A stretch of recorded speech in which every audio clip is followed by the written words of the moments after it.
Labis na nagulat at nalungkot ng maraming tagahanga at kapwa-artista sa biglaang pagpanaw ng isa sa kinikilalang di kalibre at mahusay na aktres ng kanyang henerasyon si Sue Prado. Sa loob na maraming taon na kilala si Sue bilang isang versatile actress, mapapelikula man o teleserye. Hindi man siya palaging nasa pangunahing papel, tumatak naman ang kanyang husay sa bawat karakter na kanyang ginagampanan. Mula indie films hanggang mainstream projects, pinatunayan niya ang kanyang galing sa pag-arte. Matatandaang pumanaw si Sue noong April 14, 2026 sa edad na 44, edad na para sa marami ay bata pa. Dahil dito mas lalong dumami ang tanong ng publiko kung ano nga ba ang naging sanhi ng kanyang biglaang pagkawala. Sa mga unang araw matapos ang kanyang pagpanaw na natiling tikom ang pamilya at hindi agad ibinahagi ang detalye dahilan para mas lalong umigting ang kuryosidad ng marami.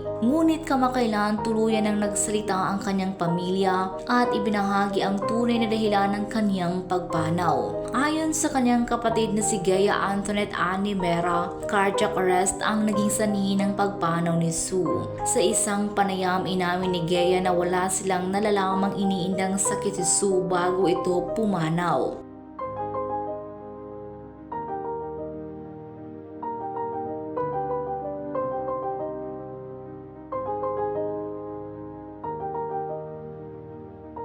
Ibinahagi rin ng pamilya na tagpuan na lamang si Sue matapos hindi makontak. Ayon sa kanyang kapatid, ilang beses umano siyang tinawagan ngunit hindi sumasagot. Hanggang sa puntahan na siya at doon na nadiskubre ang nangyari. Ang balita ay labis na nakaapekto sa kanilang ina na si Corazon Mera. Ayon sa kwento ng pamilya, hirap umano itong tanggapin ang pagkawala ng kaniyang anak. May mga sandali pa raw na tila umaasa itong magigising lamang at makikitang buhay pa si Sue. Sa kabila ng sakit, ibinahagi rin ng pamilyang ilang personal na alaala tungkol sa aktres. Ayon sa kanyang kapatid, si Sue isang mapagmahal, istrikta, ngunit maalagang kapatid. Kilala rin umano siya sa pagiging organisado at laging handang tumulong sa kanilang pamilya.